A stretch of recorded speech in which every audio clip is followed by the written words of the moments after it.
ആ ചേച്ചി, ഈ കാട്ടിൽക്കാവ് ക്ഷേത്രം ഇതുവഴിയാണോ? അതേ മോളെ, നേരെ പോയാ മതി. വിളിച്ചാ വിളിപ്പുറത്താ. മോളിവിടെ ആദ്യമായിട്ടാ? അതെ ചേച്ചി, ഒരു നേർച്ച നേർന്നായിരുന്നേ, അത് ചെയ്യാൻ വേണ്ടി വന്നതാ. ശരി ചേച്ചി, താങ്ക്സ്. എത്ര നേർച്ച വേണമെങ്കിലും ഏത് അമ്പലത്തിൽ പോയും ചെയ്യാം. എന്റെ പ്രിയമൊക്കെ ഒരാപത്തും പറ്റാതിരുന്നാ മതി. ആരെയും വിശ്വസിക്കാൻ പറ്റാത്ത കാലോ. പ്രേമത്തിന്റെ പേരും പറഞ്ഞ് എത്ര പെൺകുട്ടികളെ ഓരോരുത്തന്മാര് കുത്തിയും വെട്ടിയും പെട്രോൾ ഒഴിച്ച് കത്തിച്ചും കൊല്ലുന്ന. അവളുടെ പ്രേമം ഒരു അബദ്ധമോ ദുരന്തോ ആവാതിരുന്നാ മതി. അവൾക്കൊരു നല്ല ജീവിതം കിട്ടിയാ മതി. എന്റെ നേർച്ച സ്വീകരിച്ച് കാട്ടിൽക്കാവ് ദേവി അനുഗ്രഹിച്ചാ മതിയായിരുന്നു.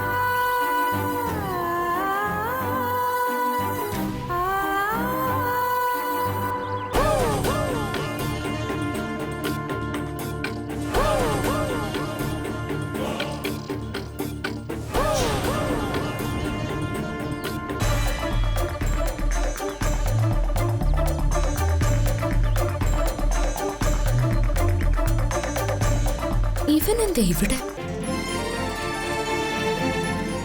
ആളൊരു ഭക്തനാണോ?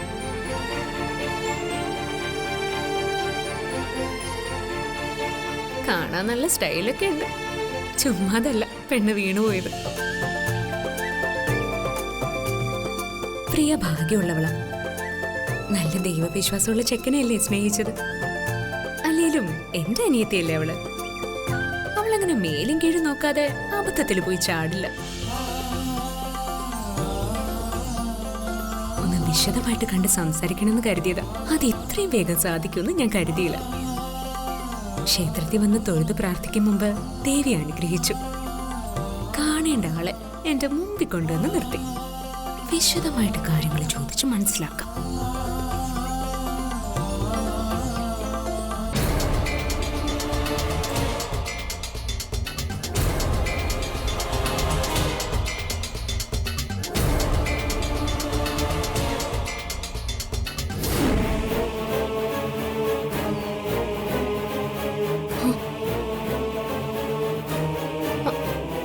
പ്രിയല്ലേ അത്?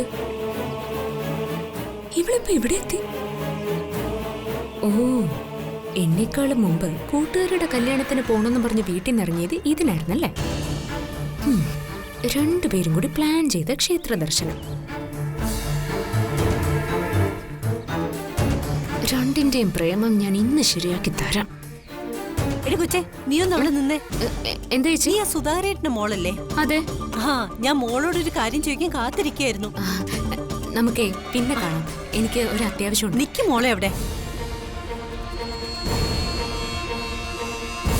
അങ്ങനെ അങ്ങ് പോയാലോ? ചോദിക്കട്ടെ. എന്താ ചേച്ചി? ഞാൻ കേട്ടത് സത്യമാണോ മോളെ? എന്ത് കേട്ടൂന്ന്? മോളാ ഹിറ്റ്ലറിന്റെ വീട്ടില് സീതാവേഷം കെട്ടിപ്പോയത് എന്തിനായിരുന്നു? അതൊക്കെ ഞാൻ പിന്നെ പറയാം. ഒന്ന് നിക്ക്. നാട്ടുകാര് പറയുന്നതേ നിങ്ങൾ തമ്മിൽ ഡിങ്കോൾഫി ആണെന്നാ. സത്യമാണോടി? അനാവശ്യം പറഞ്ഞോണ്ടല്ലോ എന്റെ സ്വഭാവം മാറും, പറഞ്ഞേക്കാം. ഡിങ്കോൾഫി പോലും ഇതേ അമ്പലമുറ്റം ആയിപ്പോയി.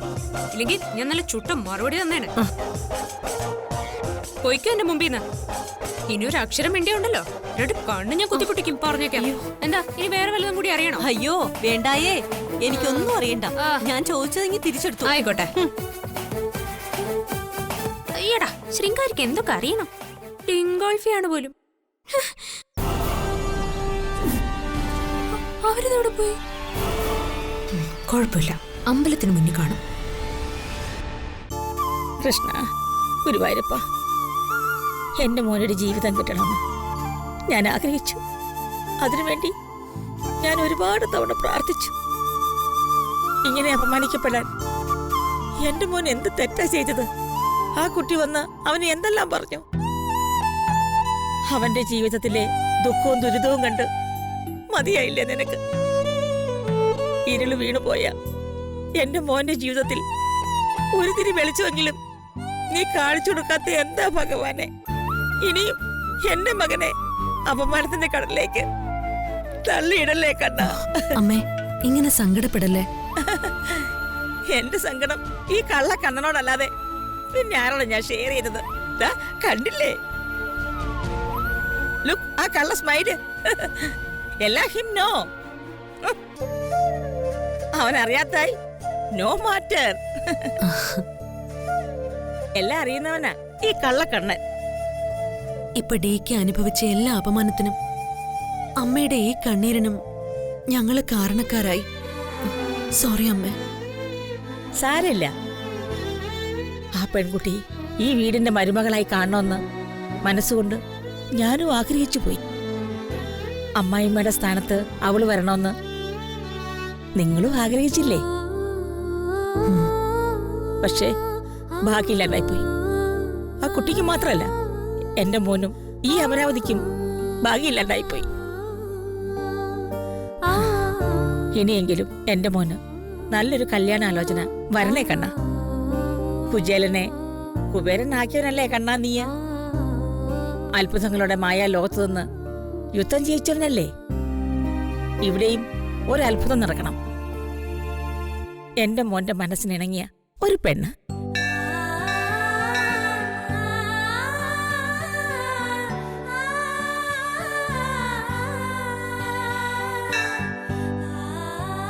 പ്രിയെ കാണുന്നില്ലല്ലോ.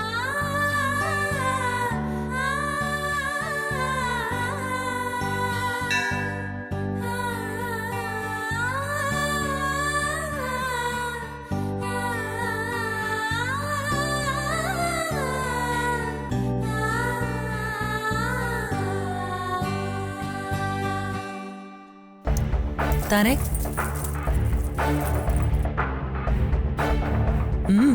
എന്തു പറ്റി? എന്തൊരു പാടാമായ ചെയ്ത്. എനിക്കിനി വയ്യ, ഞാൻ മടുത്തു. ഇത്രയ്ക്ക് ജീവിതം മടുക്കാൻ മാത്രം ഇപ്പൊ എന്തുണ്ടായി? ജീവിതം മടുത്തു എന്നല്ല പറഞ്ഞത്, ഈ ലഡ്ഡു ഉണ്ടാക്കി ഉണ്ടാക്കി മടുത്തുന്ന്. ഡിക്കയുടെ ഭ്രാന്ത് അല്ലാതെ എന്താ? അനുസരിക്കാൻ നമ്മൾ കുറച്ച് വിട്ടികളും.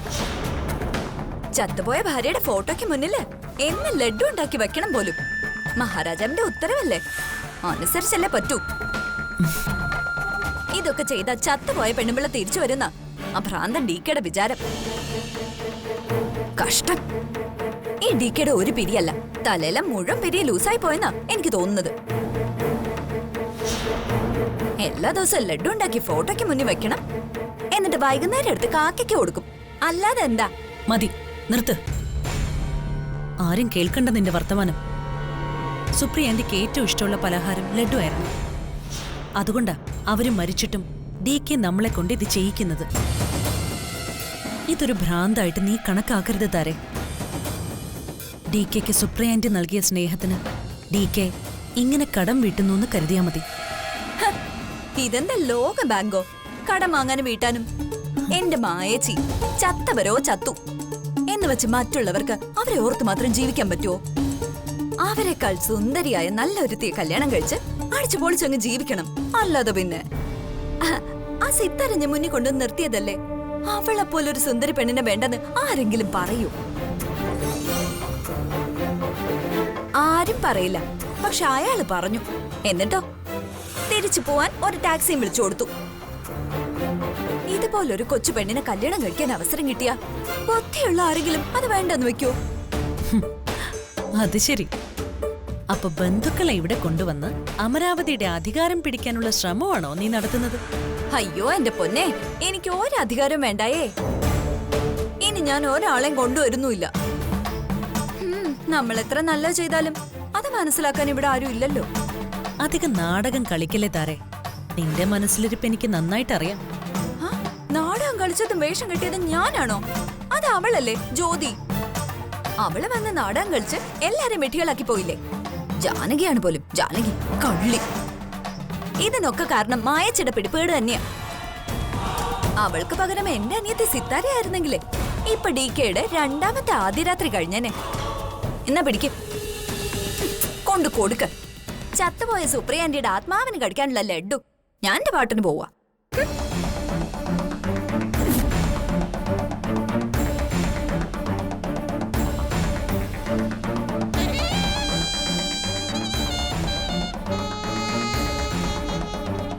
ഒരു തരത്തിൽ താര പറഞ്ഞത് നേരാ. എല്ലാം എന്റെ തെറ്റാ. ഇനി അവളെ, ആ ജ്യോതിയെ ഈ പടി കടക്കാൻ ഞാൻ അനുവദിക്കില്ല. ഈ പ്രിയ ആ ചെക്കനും കൂടി ഇത് എവിടെ പോയി? ആ പെണ്ണുപിള്ള ഡിങ്കോൾഫിയും കൊണ്ട് വന്ന് എല്ലാം നശിപ്പിച്ചു. അല്ലെങ്കിൽ രണ്ടിനെയും കയ്യോടെ പിടിക്കാൻ പറ്റിയെന്ന്. എന്തായാലും തിരിച്ചങ്ങ് വീട്ടിൽ വരുമല്ലോ, അവിടെ വെച്ച് ഞാൻ പിടിച്ചോളാം.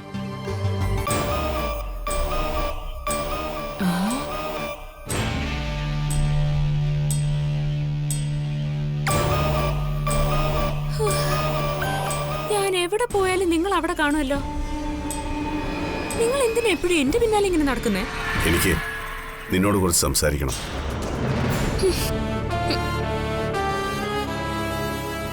ഞാൻ ഇവിടെ ഉണ്ടെന്ന് നിങ്ങളോട് ആരാ പറഞ്ഞേ? അതോ നിങ്ങൾക്ക് വല്ല ജ്യോതിഷവും വശമുണ്ടോ? അല്ല, വലിയ പണക്കാരൊക്കെ ആവുമ്പോ ഇതുപോലെ ഒരുപാട് മായയും മന്ത്രവും ഒക്കെ കയ്യിൽ കാണുമല്ലോ.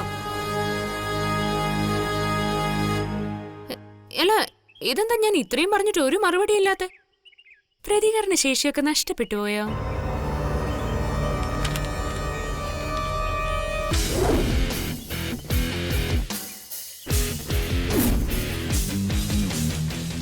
എന്തത്? മുദ്രപത്രോ? എനിക്കെന്തിനാ ഇത്? ഓ, എന്റെ കയ്യിൽ നിന്ന് വല്ല നഷ്ടപരിഹാരം എഴുതി വാങ്ങിക്കാൻ വന്നതാ? ദേ, ചില്ലി കാശ് ഞാൻ തരില്ല. അങ്ങനെയൊന്നും ഈ ജ്യോതിയെ പേടിപ്പിക്കാൻ നോക്കണ്ട. നീ ഇത് വാങ്ങ്. നിങ്ങൾക്ക് എന്താ വേണ്ടേ? നിന്റെ ജീവിതം. എന്താ പറഞ്ഞ? എന്റെ ജീവിതോ? അത് എഴുതി വാങ്ങിയിട്ട് നിങ്ങൾക്ക് എന്തിനാ? ഉപ്പും മുളകും ചേർത്ത് പുഴുങ്ങി വെയിലത്ത് വെച്ച് ഉണക്കാൻ വേണ്ടിട്ടോ? അതോ റോബോട്ടൊക്കെ അങ്ങ് വെക്കാനോ? അതെ, സത്യം പറഞ്ഞ എന്റെ ജീവിതം എന്റെ കയ്യിൽ പോലും അല്ല. അതൊക്കെ അങ്ങ് മുകളിലിരിക്കുന്ന ദൈവത്തിന്റെ കയ്യിലാ. വല്ലവരുടെയും ജീവിതം മുദ്രപത്രത്തിൽ എഴുതി വാങ്ങിക്കാൻ വന്നിരിക്കുന്നു. അതെ, തലയ്ക്ക് സുഖമില്ലെങ്കിലേ വല്ല ഭ്രാന്താശുപത്രിയിലും പോയി കിടക്കണം. അല്ലാതെ നാട്ടിലിറങ്ങി ഇതുപോലെ പെൺകുട്ടികളുടെ പിന്നാലെ മുദ്രപത്രം നീട്ടിക്കൊണ്ടിങ്ങനെ നടക്കരുത്. കണ്ടാൽ എന്തൊരു മാന്യൻ, പക്ഷെ കയ്യിലിരിപ്പോ അയ്യേ. എനിക്ക് വേറെ ജോലിയുണ്ട്, ഒന്ന് പോണം മിസ്റ്റർ ഹിറ്റ്ലർ.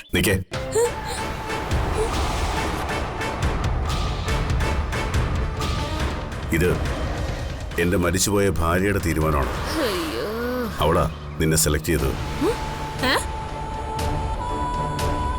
അവളുടെ ആഗ്രഹം സാധിച്ചു കൊടുക്കാൻ എനിക്ക് നിന്റെ മുന്നിൽ ഈ വേഷം കെട്ടേണ്ടി വന്നു. നിനക്ക് എന്ത് വേണം?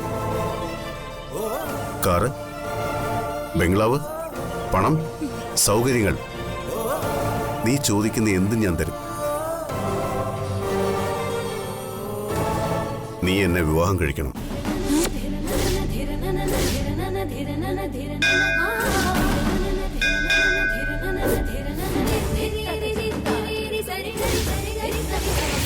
നിനക്കൊരു കൂട്ടുണ്ടാവണം. എന്റെ സ്ഥാനത്ത് ഒരു പുതിയ ഭാര്യയെ നീ സ്വീകരിക്കണം. അടുത്ത 15 ദിവസത്തിനുള്ളിൽ നിന്റെ വിവാഹം നടന്നിരിക്കണം. 15 ദിവസത്തിനുള്ളിൽ നമ്മുടെ വിവാഹം നടന്നിരിക്കണം. നടന്നേ തീരൂ. താൻ ആരുവാ? അറബിക്കഥയിലെ സുൽത്താനോ അതോ അഭിനവ ദേവേന്ദ്രനോ? എന്റെ മുമ്പിൽ ഇങ്ങനെ വാരിക്കോരി വാഗ്ദാനം വിളമ്പാൻ നാണോ ഇല്ലടോ ഹിറ്റ്ലറെ തനിക്ക്? നീ എന്ത് വേണമെങ്കിലും പറഞ്ഞോളൂ.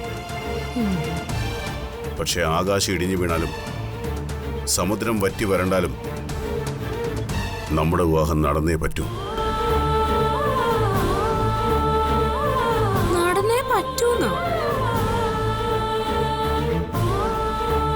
എന്റെ സുപ്രിയയ്ക്ക് ഞാൻ കൊടുത്ത വാക്കാ. പറയൂ, നിനക്ക് എന്ത് വേണം? അയ്യോ, എനിക്കൊന്നും വേണ്ടേ.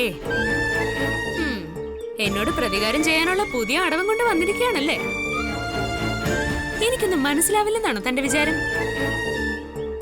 തന്നെ കല്യാണം കഴിക്കുന്നതിലും ഭേദം ആരെങ്കിലും കൊന്നിട്ട് ജീവപര്യന്തം ജയിലിൽ പോയി കിടക്കുന്നതാ. അധികം നിന്ന് വെയിൽ കൊള്ളാതെ വണ്ടി കയറി വേഗം സ്ഥലം വിടാൻ നോക്കും മിസ്റ്റർ ഹിറ്റ്ലർ. ഇതേ ആള് വേറെ. തന്റെ അഭ്യാസമൊന്നും ഈ ജ്യോതിയോട് വേണ്ട. ഇനി എന്താ? എന്റെ സകല സ്വത്തുക്കളും ഞാൻ നിന്റെ പേരിൽ എഴുതരാം. ഇത് വെറും വാക്കല്ല, നിന്റെ ജീവിതത്തിന് അമരാവതിയിലെ DK നൽകുന്ന ഉറപ്പാണ്. എന്ത് വേണമെങ്കിലും എഴുതിക്കോ. ബ്ലാങ്ക് മുദ്രപത്രം ഞാൻ ഒപ്പിട്ട് തരും. അടുത്ത 15 ദിവസത്തിനുള്ളിൽ നമ്മുടെ വിവാഹം നടക്കണം. എന്റെ കയ്യിലുള്ളത് എന്തും നിനക്ക് ചോദിക്കാം. അത് ശരി. അപ്പോ ഞാൻ എന്ത് ചോദിച്ചാലും നിങ്ങൾ എനിക്ക് എഴുതി തരും, അങ്ങനെയല്ലേ പറഞ്ഞത്? അതെ. DK വെറും വാക്ക് പറയില്ല. ഇപ്പൊ നീ ഇതിൽ എന്ത് എഴുതിയാലും ഇന്നു മുതൽ അത് നിന്റെ സ്വന്തമായിരിക്കും. 100% ഞാൻ നിനക്ക് ഉറപ്പ് തരുന്നു. ഉഫ്.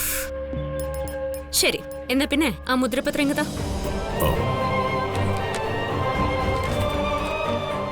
ഹലോ, പേനയില്ലാതെ ഞാനെങ്ങനെ എഴുതും?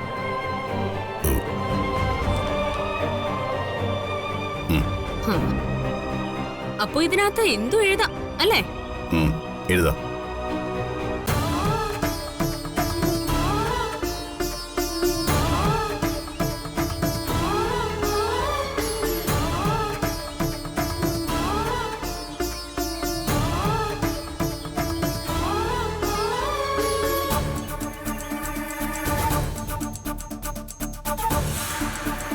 ദാ.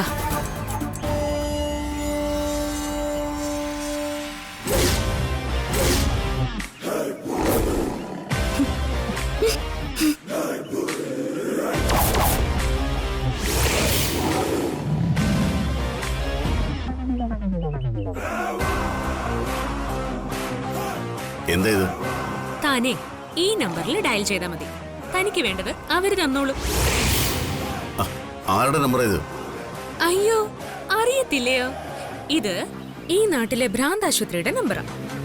അവര് വന്ന് തന്നെ കൊണ്ടുപോയിക്കോളൂ. താൻ എന്താടോ എന്നെ പറ്റി വിചാരിച്ചേ? തന്റെ കാറും പണവും സ്വത്തും ബംഗ്ലാവും ഒക്കെ കാണിച്ച് എന്നെ വിലക്കെടുക്കാന്നോ? എന്തു ഭൂലോക തോൽവിയാടോ താൻ, മരമണ്ടൻ. തന്റെ സർവ്വ പ്രതാപങ്ങളും പൊതിഞ്ഞുകെട്ടി കാൽക്കൽ കൊണ്ട് കാണിക്ക വെച്ചാലും എന്നെന്നല്ല, അഭിമാനമുള്ള ഒരു പെണ്ണിനെ പോലും വിലയ്ക്ക് വാങ്ങാൻ തനിക്ക് സാധിക്കില്ല. വിലയ്ക്ക് വാങ്ങാൻ മാർക്കറ്റിൽ കൊണ്ടുവച്ചിരിക്കുന്ന സാധനങ്ങളുടെ കൂട്ടത്തിലാണോ താൻ സ്ത്രീകളെ ഉൾപ്പെടുത്തിയിരിക്കുന്നത്? നിങ്ങളെപ്പോലുള്ള ആണുങ്ങൾക്കൊരു വിചാരവും, പുരുഷന്മാർക്ക് വേണ്ടി ജോലി ചെയ്തും തുണി അലക്കിയും അടുക്കളയിൽ പണിയെടുത്തും പുഴുക്കളെ പോലെ മരിച്ചു വീഴാൻ വിധിക്കപ്പെട്ട ജന്മങ്ങളാണ് സ്ത്രീകളെന്ന്. പക്ഷെ കാലം മാറിയത് താനും തന്നെ പോലുള്ള ആണുങ്ങളും ഇനിയും തിരിച്ചറിഞ്ഞിട്ടില്ല. തന്റെ സമ്പത്ത് മുഴുവൻ എനിക്ക് എഴുതി തന്നാലും അന്ന് ഞാൻ തനിക്ക് മടക്കി തന്ന 500 രൂപയുടെ ടിപ്പിനേക്കാൾ താഴെയാ എനിക്ക്. ഇങ്ങനെ റോഡിൽ കാണുന്ന പെണ്ണുങ്ങളുടെയൊക്കെ പിന്നാലെ നടന്ന് കാറ് തരാം, ബംഗ്ലാവ് തരാം, കുതിര തരാം, ആനയെ തരാം എന്നൊക്കെ പറയുന്നതിന് പകരം താൻ വല്ല കാവിയും ചുറ്റി കാശിക്ക് പോകുന്നതാ നല്ലത്. ആയുഷ്കാലം മുഴുവൻ നല്ല ഒന്നാന്തരം ബ്രഹ്മചാരിയായിട്ടങ്ങ് ജീവിക്കാം. ഹിറ്റ്ലറാണ്. മേലിൽ ഇതും പറഞ്ഞ എന്റെ പിന്നാലെ വന്നു പോരുത്. Mind it. തന്റെ ഇതും കൂടി എനിക്ക് വേണ്ട.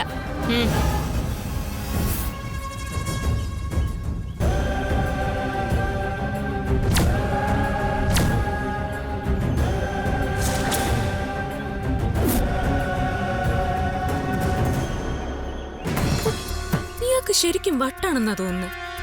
ലോകത്ത് ആരെങ്കിലും മുദ്രപത്രത്തിൽ സ്വത്ത് എഴുതി കൊടുത്തിട്ട് കല്യാണം കഴിക്കൂ? അല്പന ഐശ്വര്യം വന്ന അർദ്ധരാത്രി കൊട പിടിച്ച് നടക്കുന്ന പണ്ടുള്ളവര് പറഞ്ഞു കേട്ടിട്ടുണ്ട്. പക്ഷെ ഇയാൾ പിടിച്ചോണ്ട് നടക്കുന്നത് വെറും കൊടയല്ല, നല്ല ഒന്നന്തരം മുത്തുക്കൊടയാ. തനി വട്ടൻ. അല്ലാതെന്താ? അമ്പലത്തിൽ വന്നിട്ട് ഒന്ന് നന്നായിട്ട് തൊഴാൻ പോലും പറ്റിയില്ല. ഇനി ഒരു ദിവസം വരാം. പ്രിയല്ലേ ഇത്? ഇവരിവിടെ തന്നെ ഉണ്ടായിരുന്നു. ഇപ്പൊ ശരിയാക്കി തരാം.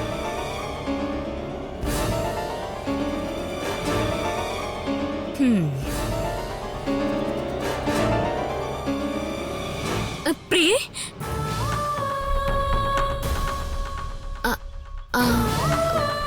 ആരാ? അത് പിന്നെ ഞാൻ.